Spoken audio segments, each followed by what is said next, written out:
अस्सलाम वालेकुम स्टूडेंट्स।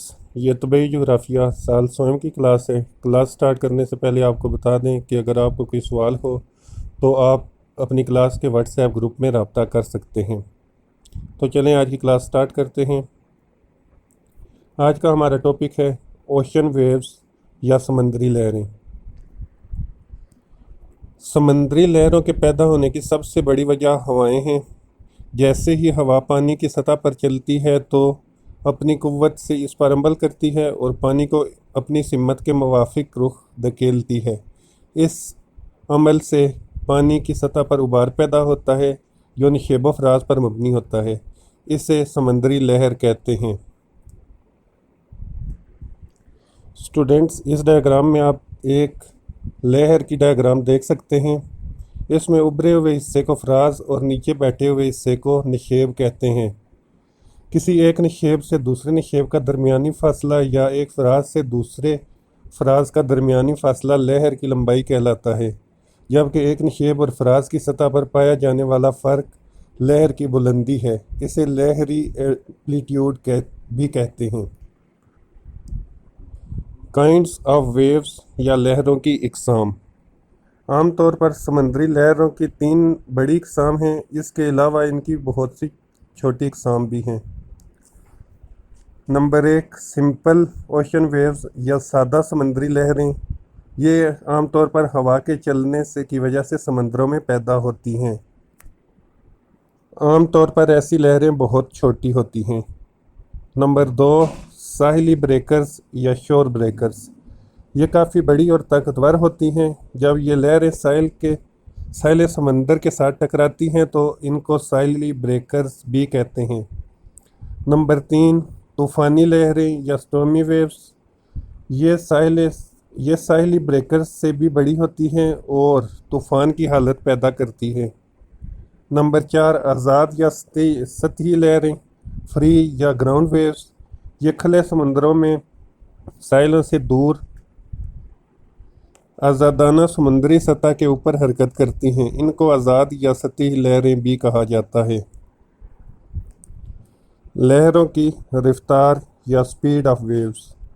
लहरों की रफ्तार का इन्हिसार किसी हद तक इनकी लंबाई और पानी की गहराई पर होता है। अगर लहर की लंबाई कम या समंदर की गहराई ज़्यादा हो तो लहर की रफ्तार का इन्हिसार पानी की गहराई पर होगा, लेकिन अगर सूरत हाल इसके बरक्स हो तो समंदरी लहर की रफ्तार का इन्हिसार इसकी लंबाई पर होगा।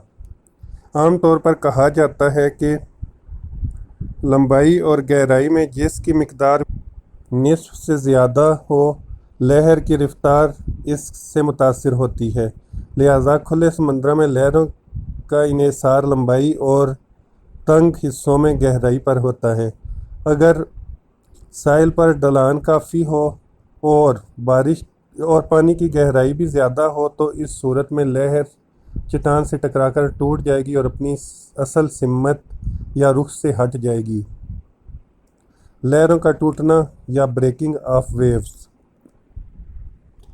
जब लहरें तंग और कम गहरे साहिल की जानिब बढ़ती हैं तो इनके बालाई हिस्से आगे की जानिब गिर जाते हैं और क्योंकि पानी का हर ज़र्रा हरकत के रुख एक दायरवी शक्ल में आगे को मुतहरिक होता है, लिहाजा बालाई हिस्से को जब आगे से कोई सहारा नहीं मिलता तो पूरा फराज आगे को झुककर गिर पड़ता है और लहर टूट जाती है। जब लहर कम गहरे पानी और तंग पानी में दाखिल होती है तो इसका पिछला हिस्सा, जिसकी रफ्तार अगले हिस्से से ज़्यादा होती है, अगले हिस्से पर चढ़ जाता है और अगला हिस्सा मज़ीद आगे को झुक जाता है और आगे से सहारा ना पाकर गिर जाता है। गोया फराज को बेसहारा होकर गिरने से लहर टूट जाती है। लहरों का तखरीबी और तामीरी अमल। डिग्रेडेशनल और एग्रेडेशनल प्रोसेस ऑफ वेव्स। समंदरी लहरें भी एक अहम तखरीबी और तामीरी आमिल हैं। इनकी तखरीबी सरगर्मियों का इन्हिसार बड़ी हद तक इनकी जसामत, रफ्तार, रुख और साहिल से टकराने की नौयत पर होता है। लहरों के कटाव से साहिली इलाकों पर मुख्तलिफ तरह के नकूश बन जाते हैं। इनमें समंदरी गारें, उभार नुमा सतून, साहिली बीचेस, کھڑی چٹانیں اور سمندری محراب وغیرہ شامل ہیں۔ ایسے نقوش ساحلی علاقوں، خاص طور پر جہاں پہاڑی علاقے سمندروں کے قریب واقع ہوں، بڑے عام ملتے ہیں۔ سمندر کی لہریں اپنے تعمیری سرگرمیوں سے بھی مختلف نقوش بننے کا باعث بنتی ہیں۔ ساحلی علاقوں میں چٹانی بیچز، ریتلے ٹیلے اور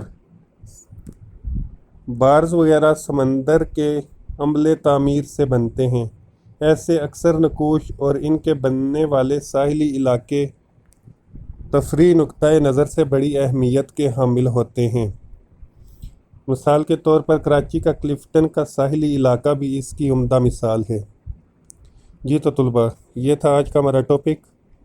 اگر آپ کو کوئی بات سمجھ نہ آئی ہو یا کوئی سوال ہو تو آپ اپنی کلاس کے واٹس ایپ گروپ میں ڈسکس کر سکتے ہیں۔ Thank you very much.